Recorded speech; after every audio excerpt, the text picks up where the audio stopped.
사실 우리가 이제 사울과 다윗을 비교를 하잖아요, 그죠?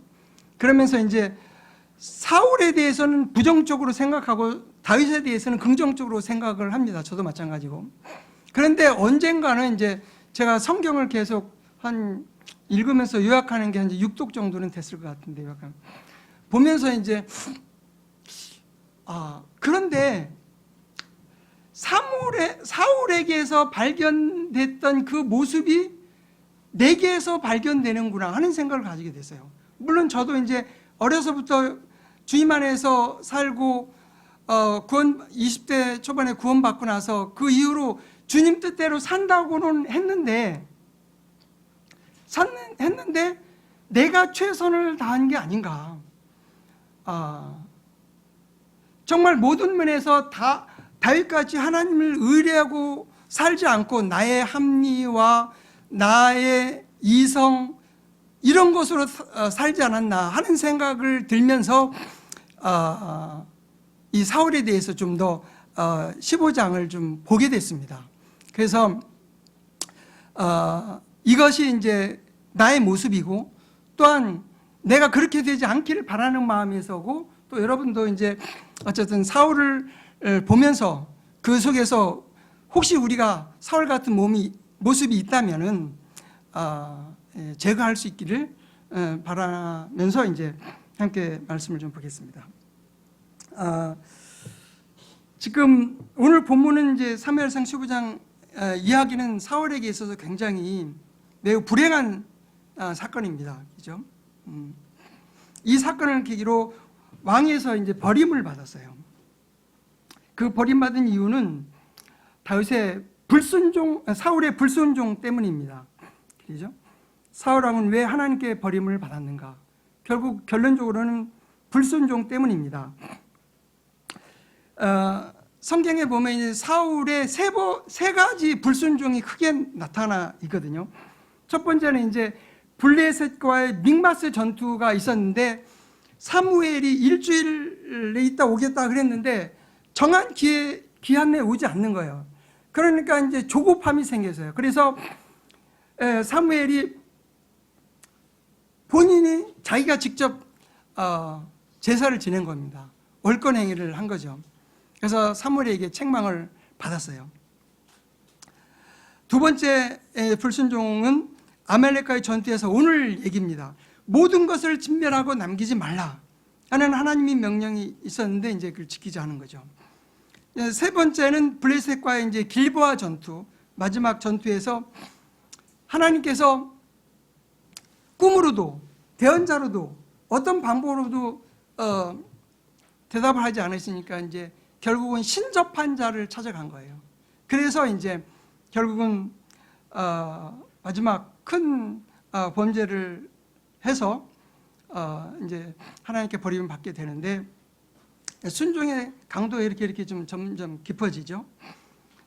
그래서 사울은 그 세 번 다 결정적인 상황이 부딪힐 때마다 혼으로 판단한 거예요. 혼의 판단, 육신적인 판단한 거예요. 그러니까 평상시는 영적인 것 같다가 어떤 결정적인 순간, 어떤 상황 파악을 해야 될 상황, 내 의사결정을 내야 될 그 상황에 대해서는 꼭 이게 혼이 드러났다는 거죠.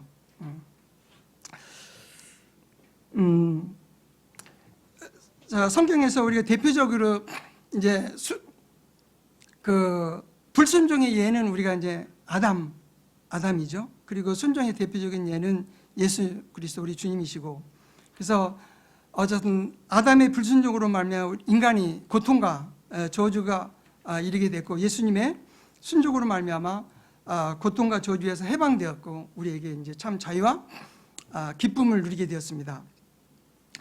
성경 사전을 보니까 순종의 그 원어적인 의미는 아래에서 듣다라는 말이 있다. 우리 아래에서 듣다. 그러니까 위에 아래에서 듣다. 그러니까 좀 높이 보는 거죠. 그 다음에 그래서 순종은 하나님의 말씀을 듣고 준수하는 것이고, 불순종은 옆으로 흘려듣다 하는 말이 뜻이 있다고 그럽니다. 옆으로 흘려듣다. 그러니까 흘려들으니까 결정적인 순간에서 그 생각이 안 나겠죠. 그래서 하나님의 말씀을 듣고 행하지 않는 것을 말합니다. 지난달에 우리가 이제 영혼 몸의 메커니즘에 대해서 살펴봤잖아요. 그 관점에서 순종과 불순종을 생각해 보면, 봐봐요. 순종한다 그러는 것은 내 의지가 하나님 말씀과 성령님께 굴복하는 거죠. 그죠? 굴복을 하게 되면 그 다음에 일어나는 반응이, 우리 안에 내주하시는 성령님이 계시잖아요.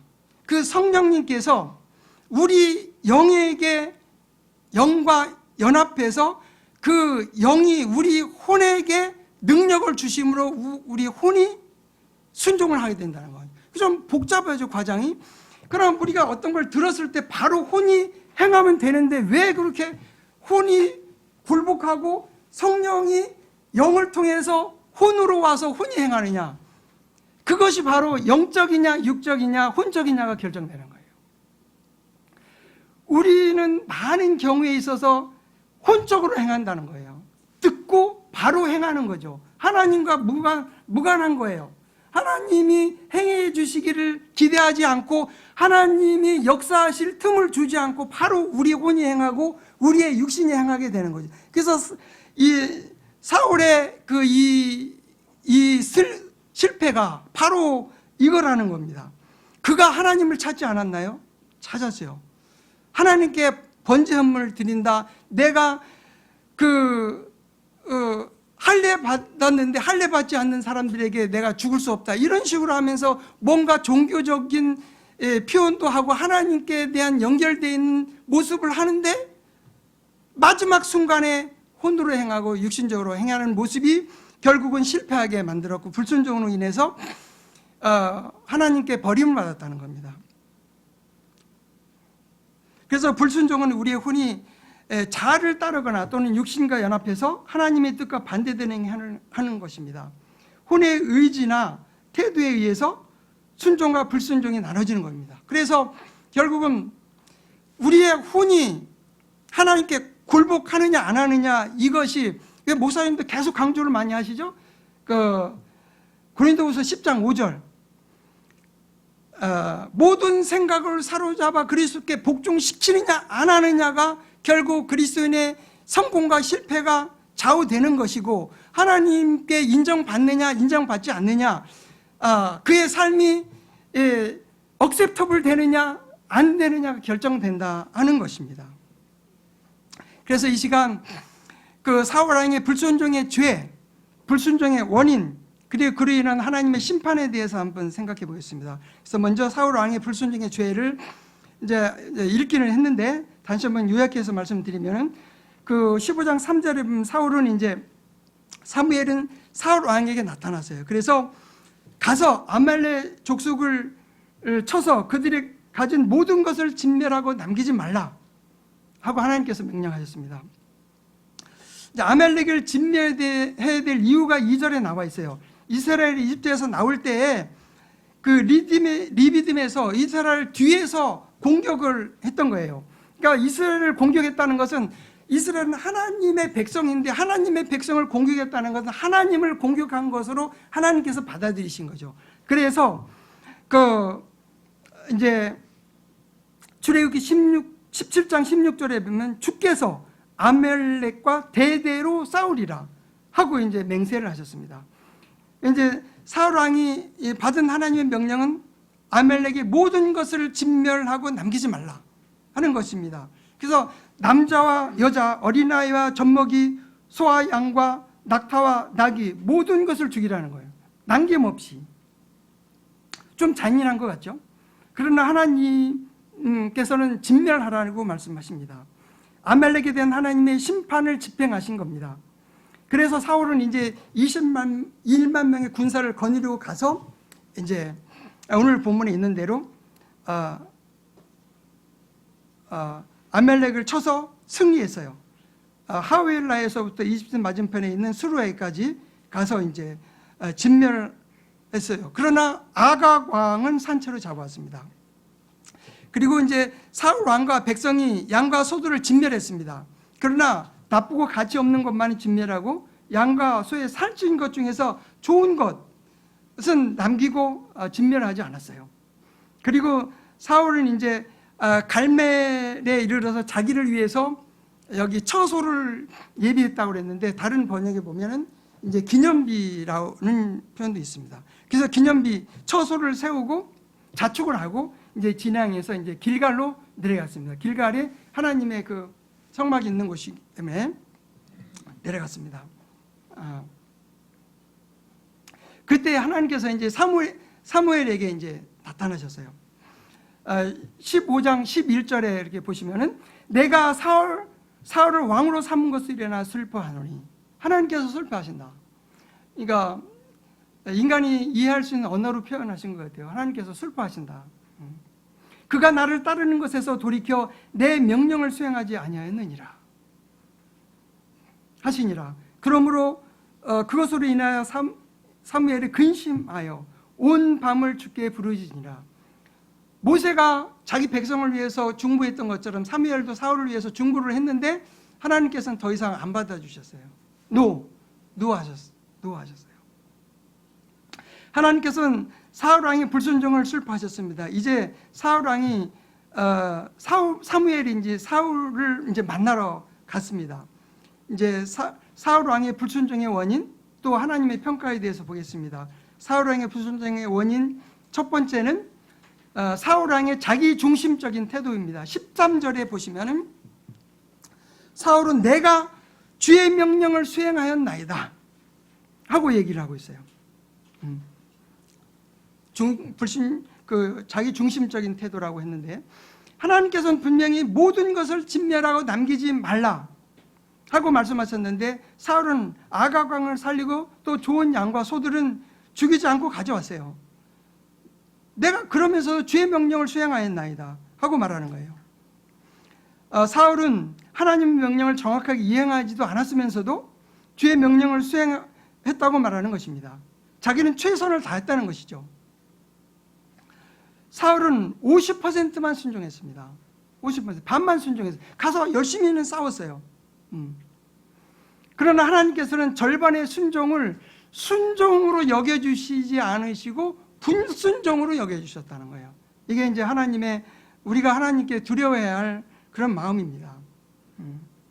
사울은 하나님의 명령 그대로를 받아들이지 않고 자기 중심적으로 하나님의 명령을 해석을 했어요. 그냥 그 말대로 하면 되는데 해석을 한 거예요.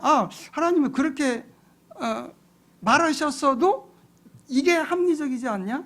그런 거죠.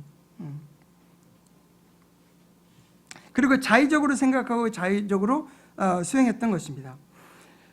사울 왕의 불순종의 두 번째는 책임 전가입니다. 15절에 보면 그들이 그것들을 아멜렉 족속에서 끌어왔나이다. 그리고 백성이 주 당신의 하나님께 희생을 드리려고, 그러니까 그들이 백성이 하고 얘기하는 거예요. 사울 왕은 왕으로서 의사결정 권한이 자기에게 있는 거예요. 왕에게 있어요. 모든 것을 진멸하든지 살리든지 하는 것은 왕에게 결정권이 달려있는데 사울 왕은 하나님의 명령을 준수하려 했다면, 준수하지 않고 하려 했다면 할 수 있던 겁니다. 그들이 또 백성이 이런 말을 할 필요 없이 수행을 했었을 텐데 책임 전가를 했다는 거죠. 결국 책임 전가는 지도력에 있어서 중대한 결함으로 이렇게 나타났습니다. 사울 왕의 불순종의 원인 세 번째는 하나님과의 친밀한 교제가 부재했지 않느냐 하는 겁니다. 왜냐하면 15절 중간절에 보면 백성이 주 당신 하나님께 희생물을 드리려고, 그러니까 당신의 하나님께라고 그러는 거예요. 나의 하나님, 우리 하나님이 아니고, 사울에게는 하나님이 자신의 하나님이 아니고 사울의 하나님이었습니다. 사울은 하나님과의 친밀한 교제가 없었던 것 같습니다. 이스라엘의 진정한 왕은 하나님이셨고 사울 왕은 하나님의 위임 받아서 이제 통치하는 왕이잖아요. 그런데 위임 받은 자가 하나님을 객관적으로 부르고 있다는 게 이해가 안 되는 거죠. 나의 하나님으로 고백해야 되는데 사무엘이 하는 당신의 하나님이라고 부르는 걸로 봐서 이미 하나님과의 친밀한 교제가 없다 보니 명령을 들어도 흘려들었을 수밖에 없지 않느냐 하는 겁니다.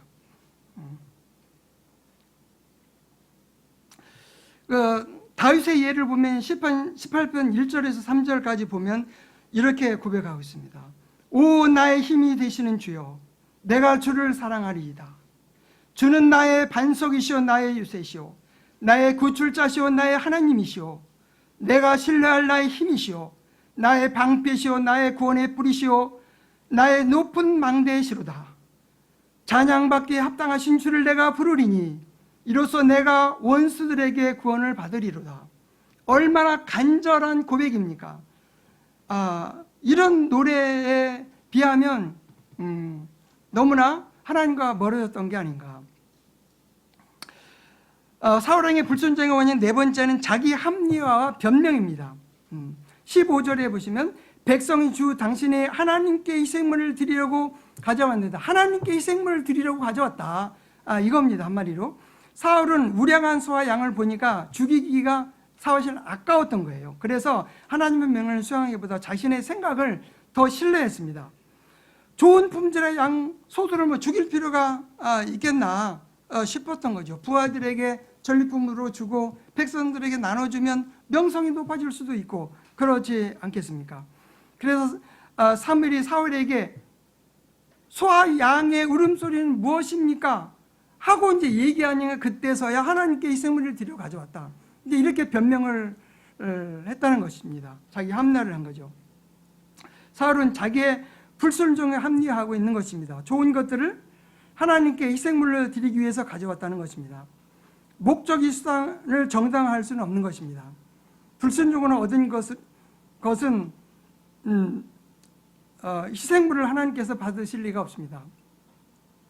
지난주에 어떤 형제님이 이제 왔는데 어떤 교회 집단에서는 정말 그 수단을 목적을 위해서 정당화해도 괜찮다고 하는 가르침이 있다고 그러더라고요. 참 그거 놀랐는데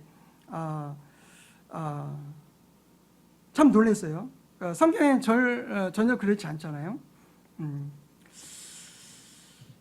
그 사울왕의 불순종의 원인 다섯 번째는 교만입니다. 17절에 보면 왕이 스스로 보기에 작았을 때 이스라엘 지파들의 머리가 되셨고, 그러니까 사울의 말은 사울이 교만했다는 것입니다. 교만했다. 사울왕은 원래 이제 베냐민 지파는 맨 막내 지파잖아요. 그리고 죽임을 많이 당해가지고 굉장히 열세한 지파였어요. 그래서 그다음에 그 가족도 좀 형편이 없던 것 같아요. 그래서 자기를 낮췄었는데, 그러나 왕이 되고 나니까 변했어요. 그래서 겸손한 자세는 없어지고 교만해졌습니다. 그래서 하나님의 권위 아래 있지 않고 하나님의 권위를 잊어버렸던 것이죠. 그래서 베드로전서 5장 5절에 보면 젊은 사람들아 이와 같이 장로들에게 복종하고 참으로 너희가 다 서로에게 복종하며 겸손으로 옷 입으라. 하나님께서 교만한 자는 물리치시고 겸손한 자에게 은혜를 주시느니라 하고 이제 말씀하고 있습니다. 사울왕의 불순종의 원인 여섯 번째는 주님의 명령을 흘려들었다는 것입니다. 흘려들었다는 거예요. 19절 3번절에 보시면은 주의 음성에 순종하지 아니하고, 이제 사울왕의 사무엘의 책망이죠. 사울은 주의 명령을 귀담아 듣지 않고 주의 명령을 옆으로 흘려들었습니다. 판단을 해야 될 상황에 부딪히자 주님의 음성을 기울이지 않았기 때문에 백성들의 말을 들을 수밖에 없었어요. 백성들의 그 말이 옳아. 하나님의 말씀이 명심이 되지 않았던 거죠. 좋은 것들을 죽이지 말고 하나님께 희생물을 드리자고 하는 백성들의 말이 더 타당하고 합리적이고 옳다고 생각됐던 것입니다. 그래서 주에 흘려들었다. 그러니까 흘려들었던 대표적인 예 중에 하나가 롯의 아내죠. 주님께서도 그것을 경고하고 있습니다. 그 사울왕의 불순종의 원인 일곱 번째는 탐심입니다. 19절 하반절에 보면 노량물에만 날아가. 이제 사무엘이 사울을 하는 건데 날아갔다고 그랬어요. 노량물에만 날아가. 그러니까 하나님께서는 진멸하라고 그랬는데 그냥 날아가 가지고 취하려고만 했다는 거예요. 사무엘의 책망은. 사울은 양과 소들이 하나님께 말씀하신 그 진멸의 대상으로 생각하지 않고 전쟁의 노량물로 보았다는 거예요. 노량물로 날아가서 취하려고. 노량물을 취하여 백성들에게 환심을 사려고 했던 것 같습니다. 탐심은 올바른 판단을 흐리게 합니다. 우리가 잘 알듯이 여리고성의 그 아간을 알죠. 아간이 탐심으로 말미암아 멸문지화를 당한 그 사건을 우리가 잘 알고 있습니다. 사울 왕의 불순종의 원인 8번째는 자기 믿음으로 행했다는 것입니다. 20절에 보면 참으로 나는 주의 음성에 순종해서 나는 순종했다. 나는 순종했다는 거예요. 사울의 얘기는 주께서 나를 보내신 길로 가서 아멜렉 왕 아각을 끌어왔고 아멜렉 족속을 진멸하였으나, 그러니까 사울은 사무엘의 책명에 대해 자신이 주님의 음성에 순종해서 아멜렉 족속을 진멸했다고 이제 항변하는 거죠. 나는 진멸했습니다. 내가 순종했습니다. 그리고 다만 아각 왕만을 끌어왔는데 이것이 뭐 큰 잘못입니까? 이 정도는 뭐 할 수 있는 일이 아닙니까? 하는 그런 말투가 거기에 담겨 있는 거죠. 그러니까 우리가 전에 이제 그리스도의 믿음, 나의 믿음 이런 것을 한번 살펴봤죠. 갈라디아서 2장 20절대로. 사울의 믿음, 하나님의 믿음과 달랐다는 것입니다. 하나님의 뜻은 모든 것을 진멸하고 남기지 말라 하는 것인데 사울의 뜻은 그게 아니에요. 이용 가치가 있는 것은 취해서 아각을 이제 살려두는 것이었다는 거죠. 그를 살려둠으로 인해서 발생할 수 있는 여러 가지 아마 이득이 있을 수 있겠죠. 왕이었다 보니까. 하나님께서는 사울 왕의 믿음이 하나님의 믿음과 일치되기를 원했다는 겁니다. 그러나 사울 왕은 하나님의 믿음을 저버렸습니다. 제가 일부러 하나님의 믿음, 사울의 믿음이라는 말로 이렇게 대치를 시켰습니다. 갈라디아 2장 20절을 좀 이해할 수 있게 하기 위해서. 사울 왕의 불순종의 원인 9번째는 백성의 합리적인 판단을 따랐다는 것입니다. 우리가 문맥으로 보면 좀 비슷한 것들이 반복되지만 21절에 보면 다만 백성이 길갈에서 주 당시에는 하나님께 희생물을 드리려고 노량물 중에서 양과 소와 또 마땅히 진멸해야 할 것 중에서 가장 좋은 것을 취하였나이다. 다만 백성이 하나님께 희생물을 드리려고, 그러니까 백성의 합리적인 제안, 합리적으로 말하는 것에 따랐다 하는 거예요. 그러니까 사울 왕은 백성의 합리적인 건의를 받아들였어요. 그런데 하나님의 명령은 명백했잖아요. 그죠? 전혀 애매모호하지 않았어요. 모든 것을 진멸하고 남기지 말라. 아주 명백했는데 분명한 하나님의 명령이 있음에도 불구하고 사울 왕은 합리적인 생각, 합리적인 판단. 사실 우리도 마찬가지일 거예요. 양을 전장에서 나가서 싸우는데 다 죽였는데 좋은 것이 있으면 가져와서 하나님께 드린다. 그건 굉장히 합리적으로 느껴질 거예요. 그래서 우리 합리적인 상황에 빠진다는 거예요. 그리스도인의 삶이 이런 우리 이성 합리적인 것에 빠지기 때문에 제가 사울을 읽으면서 아까 이것을 본문 읽으면서 눈물을 흘렸다는 것이 바로 이런 모습이 나의 모습이었고, 하나님께서 이런 나를 긍휼히 여겨주시지 않았다면 내가 이 자리에 설 수 없겠구나 하는 그런 생각. 예레미야가 고백했다는 여호와의 긍휼이 무궁하심으로 우리가 진멸되지 아니하나이다. 주의 긍휼이 크심으로 우리가 진멸되지 않는다. 이런 고백이죠. 내가 성경 구절을 정확하게 잠깐 잊었는데.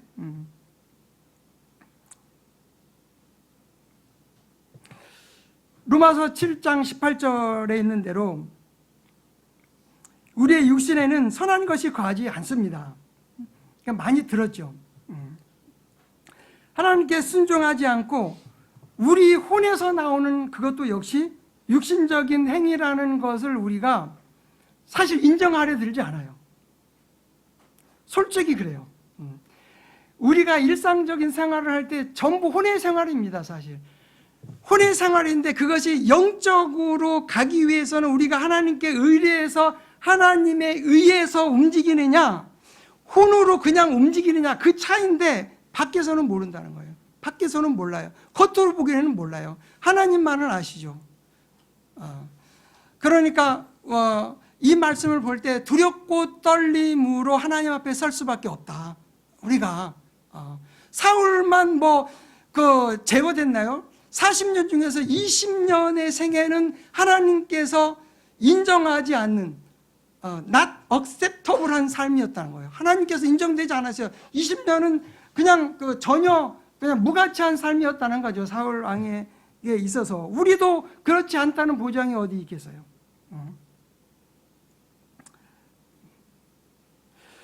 사울 왕의 불순종의 원인 10번째는 하나님보다 사람을 두려워했다는 겁니다.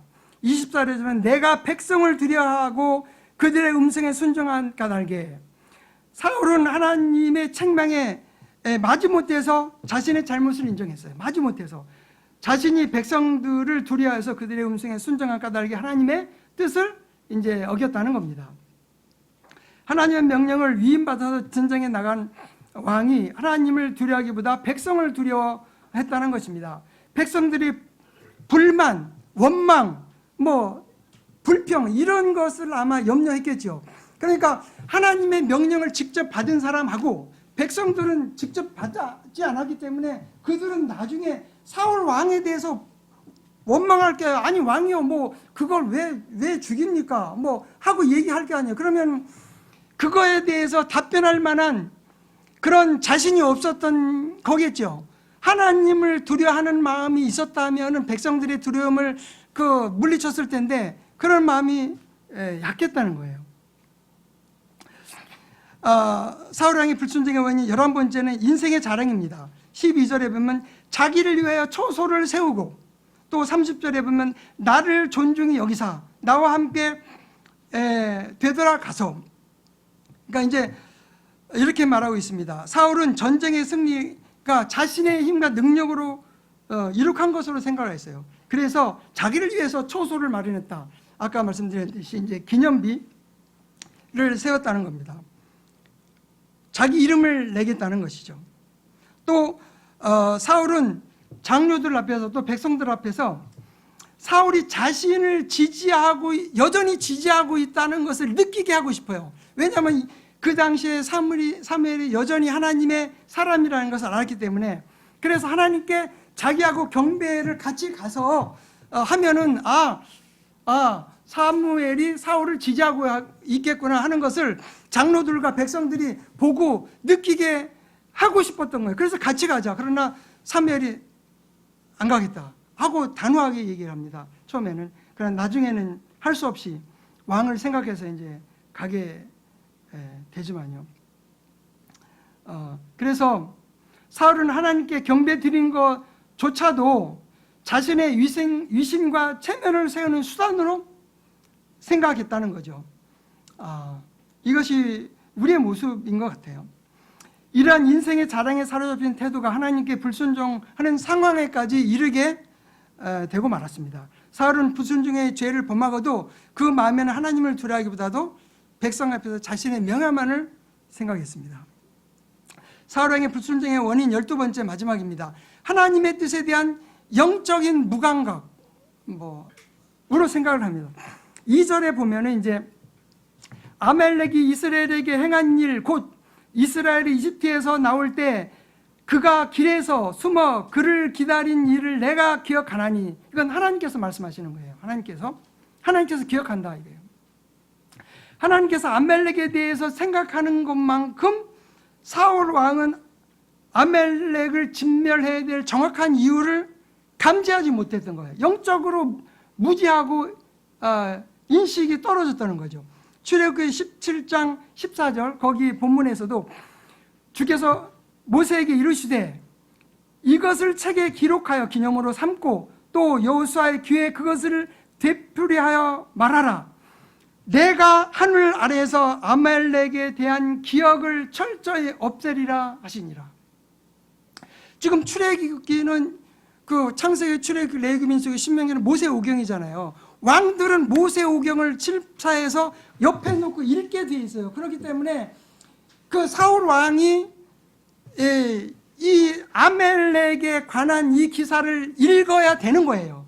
의무적으로 왕이기 때문에.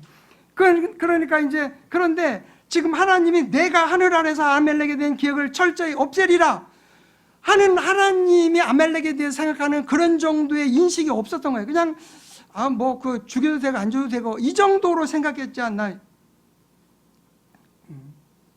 그래서 하나님께서 출애굽 때의 사건으로 인해서 아말렉에 대해서 철저하게 공의를 집행하시기로 작정하셨던 것입니다. 그리고 사명을 사울에게 주셨어요. 그러나 사울은 하나님의 뜻과 명령의 중대함을 정확하게 인지하지 못하고 영적인 무감각으로 인해서 불순종하게 됐습니다. 호세아 4장 6절에 보면 내 백성이 지식이 부족함으로 망하는도다. 네가 지식을 거부함으로 나도 너를 거부하여 내가 나를 위하여 제사장이 되지 못하게 할 것이요 내가 내 하나님의 율법을 잊었은즉 나도 내 자식들을 잊으리라. 하나님의 경고의 말씀입니다. 그래서 이제 사울 왕의 불순종에 대한 하나님의 평가를 보겠습니다. 22절 우리가 읽었어요. 22절 순종이 희생물보다 낫다 하는 하나님의 평가입니다. 희생업물은 순종에 대한 결과로 드리는 겁니다. 일상생활 가운데에서 순종했고 그 순종한 이후에 하나님과의 관계 회복, 감사, 헌신 이런 걸로 드리는 게 헌물이잖아요. 그죠? 그리고 죄가 있으면 죄에 대한 헌물, 또 우리가 남에 대해서 피해를 입었으면 속건제, 옛날에는 속건제라 그러는데 범법 헌물이죠. 범법 헌물 드리는 겁니다. 그런데 이제 사울은 지금 헌물을 드리는 것으로 하나님께 경배하고 하나님의 말씀 순종하는 것을 대신할 수 있다고 생각을 했던 것 같아요. 그러니까 하나님의 명령을 이행하지 않고 희생 헌물을 가지고 하나님의 마음을 달래려고 하는 태도는 종교 행위에 불과하다. 희생 헌물을 드림으로 하나님께 대한 자신의 의무를 다했다고 생각하는 것은 신앙의 본질에서 벗어난 행위다.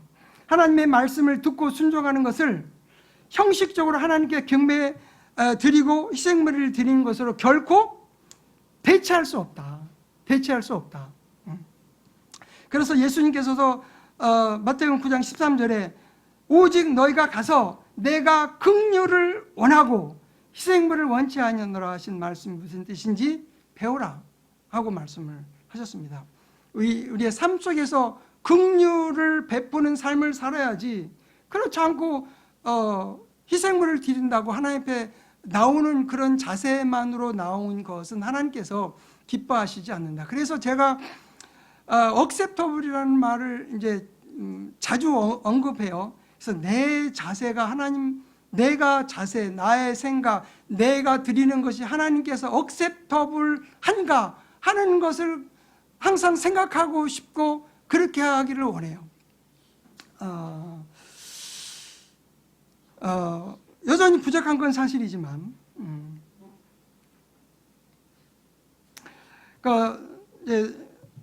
사울 왕이 불순종에 대한 하나님의 평가 두 번째는 23절에 거역하는 것은 마술죄와 같다. 그래서 미가서 5장 12절에도 내가 마술을 내 손에서 끊으리니 내게 다시는 점쟁이가 없으리로다. 그러니까 하나님께서는 마술이 점쟁이인 거예요. 그 점쟁이는 우상숭배예요.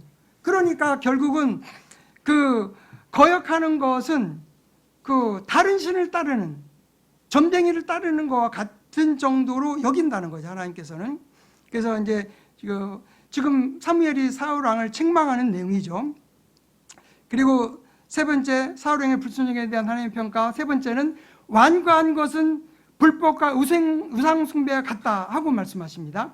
그래서 완고함은 자기 의견을 끝까지 주장하고 우기며 하나님께 순종하기를 싫어하고 고집스럽게 버티는 태도, 이해할 수 있는 말이죠. 그래서 신명기 9장 27절에는 완고함과 사악함을 이렇게 같은 동등한 죄예요. 그러니까 성경에서 사악함이라고 할 때는 머릿속에 떠올리는 것은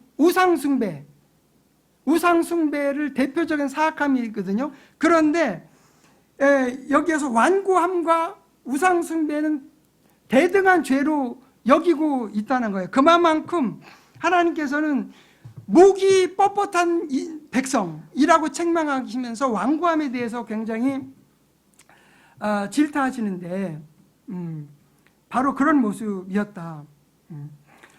사울 왕의 불순종에 대한 하나님 평가 네 번째, 주께서 사울 왕을 이제 버리셨다는 겁니다. 하나님께서는 불순종한 사울 왕을 버리셨습니다. 이후 20년 동안 안에 사울 왕의 삶은 하나님과의 관계 없는 삶이었습니다. 하나님께 계수되지 않는 헛된 삶. 우리가 이제 고린도서 3장에 있는 대로 나무와 풀과 집으로 지은 것, 금은 보석이 아닌 그런 삶이었을 거예요. 그 생애에는 살았지만 무의미한 삶이었다. 그런데 이제 우리가 사도 바울 있죠. 사도 바울의 옛 이름이 사울이잖아요. 그런데 사도 바울은 이제 이렇게 고백을 하고 있어요. 이제 우리가 이해할 수 없는 고백이에요. 사실은 고린도 전서 9장 27절, 오직 내가 내 몸을 억제하여 복종시킴은 내가 다른 사람들에게 복음을 선포한 뒤에 어떤 방법으로든지 내 자신이 버림받은 자가 되지 않게 하려 함이라. 사도 바울과 같은 사람이 버림받는다? 이해할 수가 없죠. 우리 상상이 안 가죠. 그러나 사도 바울은 그럼에도 불구하고 버림받을 수도 있다는 그러한 두려움 가운데 자기 자신을 하나님께 복종하는 마음으로 살았다는 거예요. 그러니까 제 생각인데 이것은 자기 이름이 사울이었잖아요. 사울 왕이 버림받았잖아요. 아, 내가 사울이었는데 그 생각을 하면서 이 말을 했지 않았을까? 이런 생각을 좀 해봤어요. 사도 바울이 이 정도로 두려운 마음으로, 두렵고 떨리는 마음으로 너희 구원을 일하여 드러내라고 하셨는데, 두렵고 떨리는 마음, 그런 마음으로 서야 되지 않을까? 사도 바울이 그랬다면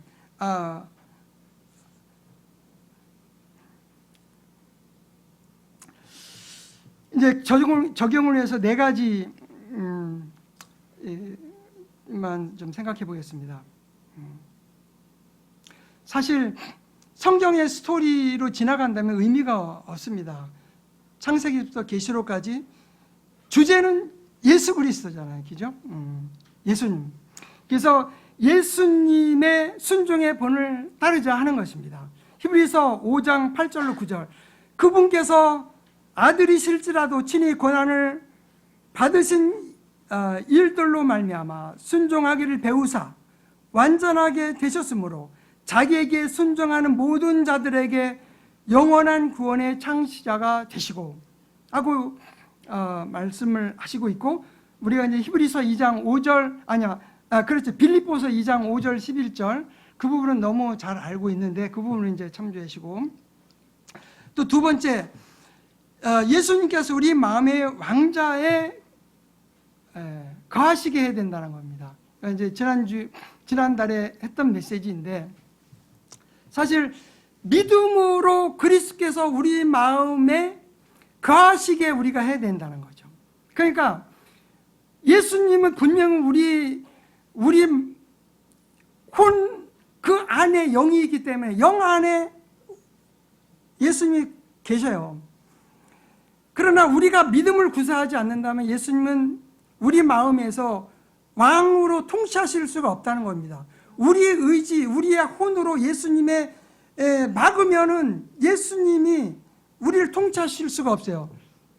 계시록 3장 20절에 볼지어다 내가 문 밖에서도 들이노니 누구든지 내 음성을 두고 문을 열면 내가 들어간다고 그랬잖아요. 우리가 열지 않으면 예수님이 안 들어오신다는 거예요. 못 들어오신다는 거예요. 그래서 우리가 의지적으로 예수님을 우리 왕좌에 앉히지 않으면 우리가 계속 우리의 마음의 왕좌에 앉아 있기 때문에 예수님은 그냥 왕좌에 발치에 앉아가지고 아무것도 안 하는 상태가 된다는 거죠. 그래서 그리스도인이 실패하는 것이 그거예요. 저도 마찬가지고. 그래서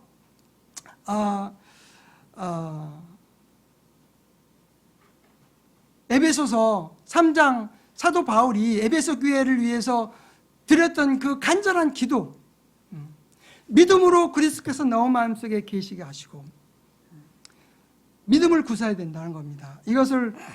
그것이 결국 그리스도의 믿음으로 사는 것이고 그리스도께서 주님이 되시는 삶이다. 세 번째는 하나님께서 우리에게 요구하시는 것을 주의하여 드려야 되겠다. 신명기 10장 12절로 23절. 신명기는 잘 아시죠? 이제 모세가 이제 자신은 가나안 땅에 들어가지 못하고 이제 다음 세대를 가나안 땅에 들어가는 사람들을 위해서 다시금 율법을 선포하면서 이제 하는 것 중에 말씀인데, 주 내 하나님께서 내게 요구하시는 것이 무엇이냐? 오직 주의 하나님을 두려워하여 그분의 모든 길로 걷고 그분을 사랑하며 또 내 마음을 다하고 혼을 다하여 주 내 하나님을 섬기며 내가 이날 내 행복을 위하여 내게 명령하는 주의 명령과 그분의 법규를 지키는 것이 아니냐. 그러니까 하나님께서 요구하시는 것, 뭐 이스라엘에게 했지만 우리에게 요구하는 것이 있어요. 여기서는 5가지. 하나님을 두려워하라. 우리에게 적용되는 거죠. 하나님의 모든 길로 걸으라. 우리에게 적용되는 거죠. 그분을 사랑하라. 적용되는 거죠. 마음을 다하고 혼을 다하여 내 하나님을 섬기라. 적용되는 거죠. 내 행복을 위하여 내게 명령한 주의 명령과 법규, 이건 율법이지만 그 주의 명령, 신약에서도 많은 명령들이 있습니다. 신약에 이런 성령 안에서 우리가 지켜야 할 명령들 지키는 것. 그래서 사울이 이 명령을 명심했다면